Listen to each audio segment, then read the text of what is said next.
Les observatoires ont été pendant longtemps des lieux réservés aux hommes. Ces femmes que vous voyez ici sont parmi les premières à avoir forcé leurs portes. Elles sont ce qu'on appelle des computers. Bien avant l'invention de l'ordinateur, elles calculaient et mesuraient les positions et les caractéristiques de milliers d'étoiles sur des plaques photographiques. Nous sommes un peu avant 1900, à l'observatoire de l'université de Harvard, près de Boston, aux États-Unis. À cette époque-là, l'astronomie avait entamé une profonde mutation. C'en était fini de l'astronome solitaire, qui dessinait sur son carnet ce qu'il voyait à l'oculaire de son télescope. L'arrivée de la photographie transformait la profession. Grâce à ces plaques à la gélatine, inventées en 1871, avec de longs temps de pause, on pouvait voir des détails insoupçonnés sur les nébuleuses, comme déjà ici en 1888 sur cette photographie de la grande nébuleuse d'Orion. Le directeur de l'observatoire de Harvard, Charles Pickering, s'était lancé dans la réalisation d'un catalogue systématique des étoiles avec des renseignements précis sur leur luminosité et leurs propriétés. Cela représentait des milliers de plaques de verre comme celle-ci, où la lumière des étoiles est photographiée à travers un spectroscope qui la décompose. Toutes les petites traînées que vous voyez sont des arcs-en-ciel produits par chaque étoile, dont l'allure dépend de leur température et de leur composition.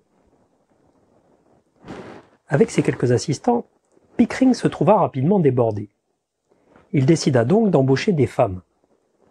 Il paraît qu'il avait eu l'idée en remarquant que sa bonne, une immigrante écossaise nommée Williamina Fleming, était plus méticuleuse et travaillait plus sérieusement que ses assistants.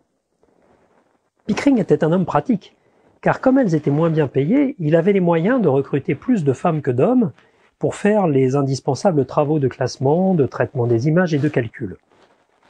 Mais ce n'était tout de même pas très bien vu dans la bonne société de Boston, où paraît-il, on parla même du harem de Mr. Pickering. Il faut savoir qu'à cette époque-là, les femmes n'avaient pas le droit d'être astronomes, même pas de regarder au télescope. Mais plusieurs de ces femmes brisèrent ce tabou et devinrent des astronomes professionnels, comme Mrs. Fleming, l'ancienne domestique, qui avait pris la tête de l'équipe. Et certaines de ces femmes firent d'importants travaux, telle Anna Jump Cannon, qui est à l'origine d'une classification des étoiles qu'on utilise toujours aujourd'hui. Quant à Henrietta Leavitt, que vous voyez ici, elle va faire une découverte qui va déclencher une révolution dans notre connaissance de l'univers. Pickering lui avait donné la mission de suivre, sur des plaques photographiques, des étoiles variables, dont la luminosité donc varie périodiquement.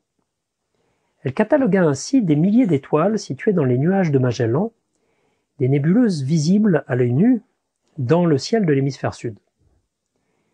Elle découvrit que la lumière des étoiles variables les plus lumineuses variait systématiquement plus lentement, plusieurs dizaines de jours, que les moins lumineuses, dont le cycle n'était que de quelques jours.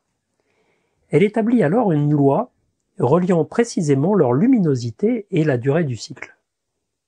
Cela semble un peu technique, mais il faut rappeler qu'un des problèmes majeurs de l'astronomie, c'était de trouver des méthodes pour évaluer la distance des étoiles.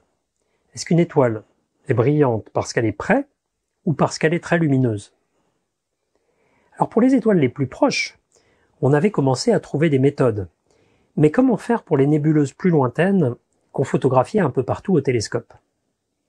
La loi trouvée par Mrs. Leavitt donnait un instrument de mesure nouveau en permettant de déduire, à partir de la variation de sa lumière, la luminosité réelle de certains types d'étoiles variables. Et donc si on trouvait dans une nébuleuse lointaine une étoile variable de ce type, on pouvait en déduire la distance de cette nébuleuse. Ce procédé permis de mesurer les distances jusqu'à des centaines de milliers d'années-lumière de nous, c'est-à-dire 100 000 fois plus loin que les étoiles les plus proches. L'arrivée de ces femmes dans les observatoires, au départ comme des ouvrières, des petites mains de l'astronomie, n'était qu'un aspect parmi d'autres des transformations de la science au XXe siècle. La science devenait industrielle. Ce n'était plus un travail individuel, mais un travail d'équipe. En astronomie comme ailleurs, il fallait maîtriser des techniques très variées, non seulement l'optique et la mécanique, mais aussi la photo, la spectroscopie, la chimie. Et il fallait de l'argent. Ce n'est pas par hasard que c'est aux États-Unis, le pays où le capitalisme se développait à la plus grande échelle à cette époque-là, que des progrès extraordinaires vont être faits dans notre connaissance de l'univers.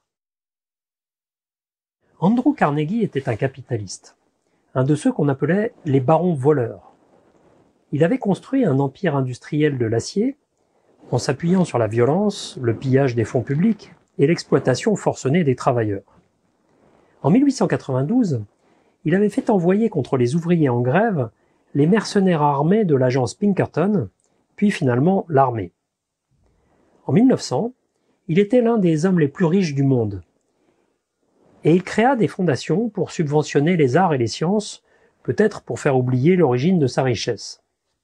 C'est ainsi qu'il donna des dizaines de millions de dollars pour financer la création d'un observatoire sur le mont Wilson, une des montagnes qui domine Los Angeles. En 1917, on va y inaugurer ce qui restera, pendant plus de 20 ans, le plus grand télescope du monde.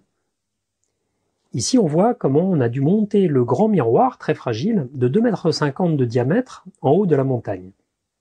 C'était la première fois qu'on faisait une opération pareille, car auparavant, les observatoires étaient plutôt dans les villes.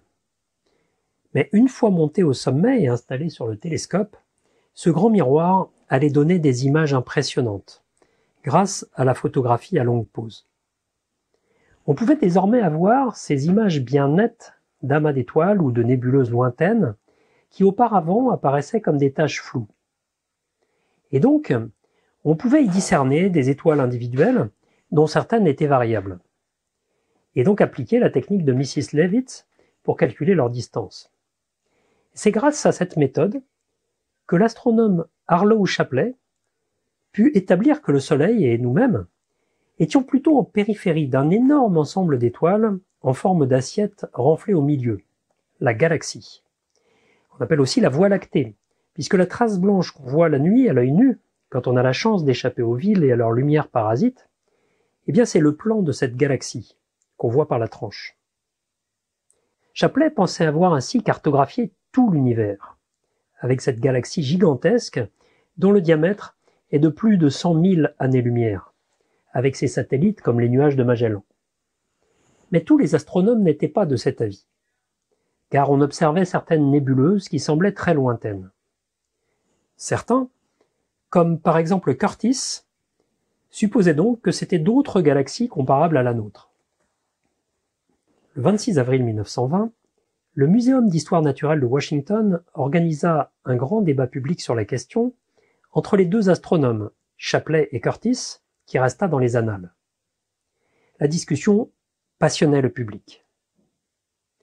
Finalement, ce sont de nouvelles mesures faites au mont Wilson dans les années suivantes par un autre astronome, Edwin Hubble, qui vont trancher la question. Il identifia suffisamment d'étoiles variables dans la célèbre nébuleuse d'Andromède pour pouvoir y appliquer la méthode de Mrs. Leavitt. Et il calcula qu'elle était à 2 millions d'années-lumière de nous, et que d'autres nébuleuses étaient encore bien plus lointaines. On commençait à comprendre que l'univers était formé d'une multitude de galaxies, des énormes rassemblements d'étoiles. En quelques années, aux alentours de 1920, ce qu'on estimait être notre univers a vu sa taille multipliée en gros par 1000. Et nuit sans lune, loin des villes, entre août et janvier, vous pouvez voir la galaxie d'Andromède dans le ciel. Alors bien sûr, vous ne verrez pas cela, cette photo d'Andromède prise avec les moyens les plus modernes. Mais à l'œil nu, vous pourrez déjà voir une tache pâle. Elle est à plus de 2 millions d'années-lumière. Cela veut dire que la lumière qui arrive dans votre œil, a cheminé 2 millions d'années pour vous parvenir. C'est quelque chose d'extraordinaire, non? 2 millions d'années de voyage et pile dans votre œil. Et aujourd'hui, avec les plus grands télescopes, on arrive à observer des galaxies à plus de 10 milliards d'années-lumière. L'univers est véritablement immense. Mais il y a autre chose. En voyant très loin, on voit aussi il y a très longtemps dans l'histoire de l'univers. Les progrès des grands télescopes comme celui du mont Wilson vont permettre une révolution dans l'histoire de nos conceptions de l'univers. Ils vont permettre d'aborder une question nouvelle, celle de son histoire. L'étude des galaxies lointaines amena rapidement Edwin Hubble à une autre découverte fondamentale. Il se rendit compte que plus les galaxies étaient lointaines, plus les fréquences caractéristiques de la lumière qu'elles émettaient étaient décalées vers le rouge. Cette observation ne pouvait s'expliquer qu'en supposant qu'elle s'éloignait de nous à grande vitesse. Plus une galaxie est lointaine, plus elle s'éloigne de nous rapidement. Cette observation, qu'on a ensuite confirmée très largement, a conduit à l'idée que notre univers était en expansion. Mais alors, ça conduisait aussi à une autre idée, qui est que dans le passé, notre univers était différent de ce qu'il est aujourd'hui. Jusque-là, les astronomes avaient laissé aux philosophes et aux religieux les spéculations sur l'origine de l'univers. On étudiait un cosmos qui paraissait assez stable. Ah bien sûr, depuis quelque temps, comme j'ai raconté dans l'épisode précédent, on avait compris que la Terre et le système solaire lui-même n'avaient pas toujours existé, et qu'ils avaient eu une très longue histoire. Mais l'univers lui-même, avait-il une histoire? Et comment en parler scientifiquement? Au moment où on commence à utiliser le télescope du mont Wilson, un certain Albert Einstein vient de terminer sa théorie de la relativité générale.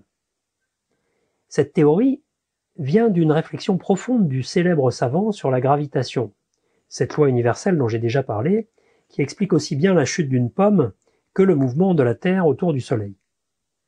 Einstein avait montré qu'on ne pouvait plus considérer l'espace et le temps séparément, comme à l'époque de Newton. Ils sont profondément liés. Et de sa théorie de la relativité générale, il déduisait que cet espace-temps avait une géométrie qui dépend de la matière qu'il contient. Au voisinage d'une étoile, ou comme ici de la Terre, l'espace-temps est courbé. Einstein réinterprétait donc la gravitation comme une courbure de l'espace-temps par la matière. Cela paraît bien abstrait, mais dès 1919, une conséquence mesurable de la théorie d'Einstein va être vérifiée. À l'occasion d'une éclipse totale de Soleil, des mesures très délicates montrèrent que la lumière des étoiles visibles à proximité immédiate du bord du Soleil au moment de l'éclipse subissait bien une déviation inexplicable par la théorie classique. Et depuis, on a eu bien d'autres preuves qui montrent non seulement que la lumière est déviée par des grandes masses comme des trous noirs, mais aussi que le temps s'écoule plus lentement à leur voisinage. Einstein avait établi une équation mathématique pour décrire tous ces phénomènes. À gauche, vous avez quelque chose qui traduit la courbure de l'espace-temps. Et à droite, vous avez le contenu de l'univers en matière et en énergie. Vous voyez, c'est très simple. Dans cette équation, comme ça arrive souvent dans l'histoire des sciences, il y avait une richesse des possibilités que son auteur, Einstein lui-même, n'avait pas perçue. C'est un citoyen soviétique, Alexandre Friedman, qui, à Petrograd, à peine sorti de la tourmente de la guerre civile en 1922, va faire des calculs à partir des équations d'Einstein qui montrent qu'en fonction du contenu de l'univers en matière, l'univers ne sera pas stable, mais pourra soit être en expansion, soit au contraire se rétracter sur lui-même sous l'influence de son contenu. Quelque temps plus tard, un curé belge, l'abbé Lemaître, féru d'astronomie, va arriver lui aussi à la même idée et va même montrer qu'on peut mathématiquement envisager que l'univers actuel serait issu d'un atome primitif qui aurait en quelque sorte explosé. Au départ, ces idées ne plaisaient pas du tout à Einstein, qui va écrire que Friedman s'était trompé dans ses calculs. Mais finalement, il dut se rendre à l'évidence, les calculs de Friedman étaient justes.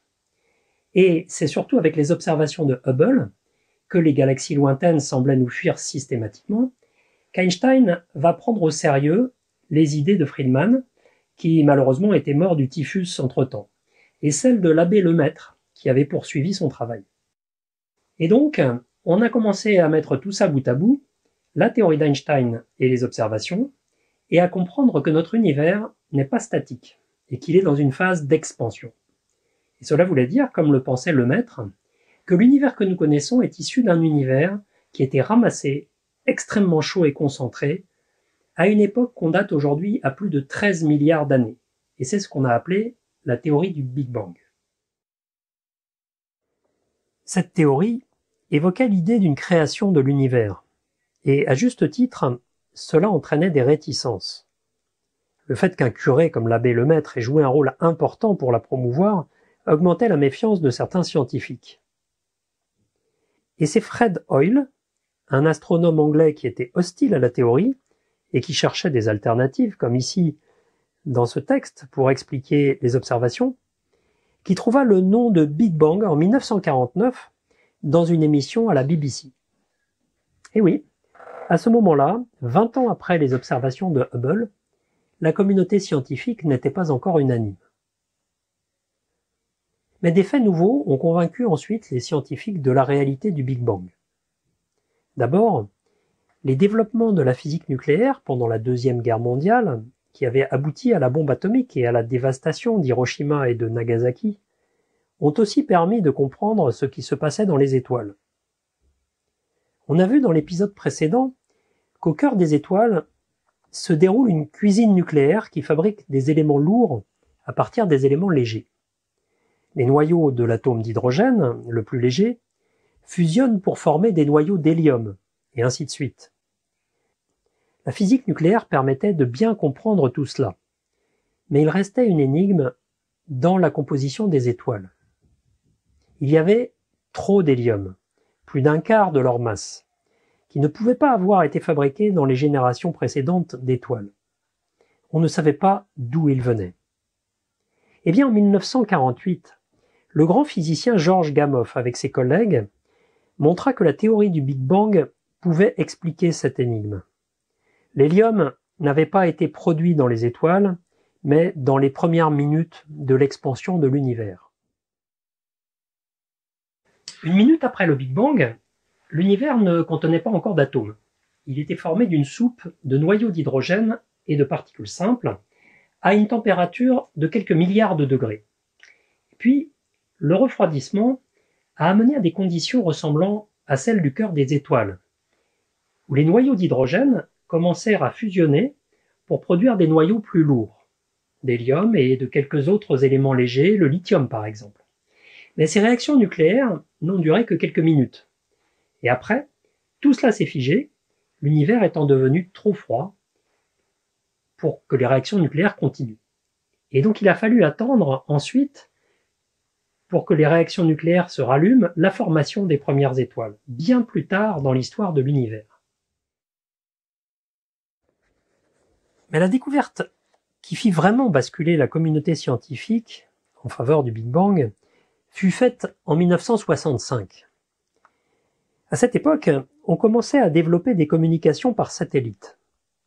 Et ces deux ingénieurs des laboratoires Bell, Penzias et Wilson, essayaient de comprendre pourquoi leurs grandes antennes recevaient des parasites électromagnétiques dont ils ne pouvaient pas se débarrasser. Ils envisagèrent toutes les possibilités, y compris l'influence des fientes que les pigeons déposaient sur leurs antennes. Mais ils se sont rendus compte qu'ils captaient des ondes radio qui ne venaient pas de l'activité humaine, ni du Soleil, ni même de notre galaxie. Elles semblaient véritablement venir de partout. L'enquête menée par les deux ingénieurs finit par les mener aux astrophysiciens. Et parmi eux, des collaborateurs de Georges Gamow, toujours lui, Alpher et Hermann, avaient prédit qu'une des conséquences de l'expansion de l'univers était justement qu'on devrait détecter de telles ondes radio. Lorsque la température de l'univers était passée en dessous de 3000 degrés, les grains de lumière, les photons, ont cessé d'être absorbés et réémis en permanence par les atomes qui les entouraient. Ils n'avaient plus assez d'énergie pour cela. Et donc ils ont continué leur chemin sans encombre. Avec l'expansion de l'univers, ils se sont progressivement refroidis, et ce sont eux qu'on observe aujourd'hui sous forme d'ondes radio. C'est ce qu'on appelle le rayonnement fossile. Dans quelque direction que l'on regarde, on peut écouter sur nos antennes radio ce rayonnement arrivé des confins de l'univers, qui a été émis sous forme de lumière il y a plus de 13 milliards d'années, 380 000 ans après le Big Bang. Le modèle du Big Bang est aujourd'hui accepté, avec différentes variantes, par l'écrasante majorité de la communauté scientifique. Et il faut bien comprendre que la science, quand elle parle de l'expansion de l'univers ou du Big Bang, ne parle pas de création du monde. Quand un physicien utilise le mot origine de l'univers ou naissance de l'univers à propos du Big Bang, en fait, il parle des origines de l'univers dans lequel on est. Mais la physique actuelle ne parle pas d'origine et encore moins de création du monde. Bien sûr, les modèles mathématiques peuvent envisager comme une schématisation cet instant zéro. Mais on sait aussi que nos lois physiques ne sont pas valables quand on arrive tout près de cet instant. Pour pouvoir s'en approcher plus, il faudra inventer de nouvelles théories scientifiques qui sont aujourd'hui plus des spéculations que des théories bien étayées. Certaines de ces théories envisagent d'ailleurs le Big Bang comme un rebondissement d'un univers qui se serait auparavant contracté. D'autres envisagent des univers parallèles. Mais pour l'instant, rien de tout cela n'est établi. Mais par contre, ce qui est établi, c'est qu'il y a une évolution de la matière partant des particules élémentaires pour en arriver aux étoiles et aux galaxies, et à la formation d'une multitude de planètes autour de ces étoiles, dont la nôtre, qui a pu ensuite développer la vie et une forme d'intelligence. Depuis les années 60, la recherche sur l'histoire de l'univers a bien entendu fait encore beaucoup de progrès.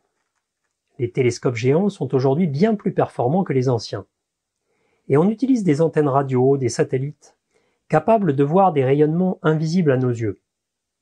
Les grands projets sont des collaborations internationales dans lesquelles les scientifiques mettent en commun des observations, qui deviennent ainsi le patrimoine de l'humanité. C'est ainsi qu'on a pu construire l'image d'un trou noir l'année dernière grâce à un réseau d'antennes coordonnées minutieusement à l'échelle de la planète. Depuis Galilée, les observations menées dans le ciel dialoguent aussi en permanence avec les expériences menées sur Terre. Simplement aujourd'hui, on ne fait plus des expériences avec des boules en bronze sur des plans inclinés pour étudier les lois du mouvement, mais on utilise des énormes machines, comme ici le LHC, où on accélère des particules dans un anneau de 27 km de long pour les amener en collision avec des énergies fabuleuses, collisions dont les résultats sont étudiés dans des détecteurs grands comme des cathédrales. Dans ces collisions, les physiciens essaient de recréer des conditions nous rapprochant de ce qui s'est passé peu après le Big Bang. Et à partir de tout ce qu'ils observent, les théoriciens ont construit des modèles de plus en plus complets qu'ils confrontent à ce qu'on observe dans l'univers. Les satellites d'observation qui scrutent l'univers lointain, comme le satellite Hubble, nous permettent de voir, il y a plus de 10 milliards d'années, un univers plus jeune qu'aujourd'hui, où les premières étoiles ont commencé à briller et les galaxies à se former. C'est aussi une confirmation de l'évolution de l'univers. Et le rayonnement fossile, découvert dans les années 60, a depuis été étudié sous toutes les coutures. On a scruté ces petites irrégularités, qui sont cartographiées ici par le satellite Planck. Et les astrophysiciens essayent de comprendre comment les galaxies et l'univers tel qu'on le connaît ont pu apparaître à partir de ces irrégularités dans la répartition de la matière. Bien sûr, bien des questions nouvelles sont apparues. Les astrophysiciens ont dû supposer qu'il y avait eu une phase initiale d'inflation très brutale, une infime fraction de seconde après le Big Bang, sans laquelle ils ne pouvaient pas expliquer les observations. Ils ont dû aussi supposer l'existence d'une mystérieuse matière noire qu'on a cherchée dans les accélérateurs de particules, mais sans succès jusqu'à aujourd'hui. On ne connaît pas sa nature, mais on a de multiples preuves indirectes de son existence. Et dans les années 2000, les nouvelles mesures de l'expansion de l'univers ont montré qu'elle s'accélérait, ce qui a obligé les théoriciens à imaginer une énergie sombre, encore plus mystérieuse que la matière noire. Tout cela montre que nous sommes encore très ignorants. Et bien sûr, il ne manquera pas de gourous ou d'amateurs d'explications religieuses pour profiter des nouvelles questions que la science a ouvertes pour nous refiler leurs vieilles camelotes ou leurs recettes magiques. Et bien sûr, il y aura aussi des ingénieurs à la retraite qui, sur Internet, expliqueront qu'ils ont toutes les explications, mais qu'ils sont persécutés par la science officielle. Eh bien, il faut apprendre à faire le tri dans tout ce fatras. Bien sûr, on parle de théorie du Big Bang, comme pour la relativité et pour l'évolution. Et du coup, parfois les gens comprennent que c'est une simple hypothèse, qui en vaut bien une autre, et que la vision de l'univers que nous présentent les scientifiques n'est pas plus pertinente que celle des différentes mythologies. Mais ce n'est pas du tout le cas. Ces théories scientifiques sont le résultat du travail acharné de milliers de scientifiques, dont quelques-uns sont ici, sur tous les continents, pour tenter de construire une vision cohérente de l'univers et de notre histoire qui puisse être compatible avec toutes nos observations dans tous les domaines. Donc tout ne se vaut pas. Bien sûr, certaines conceptions actuelles seront sans doute mises en cause.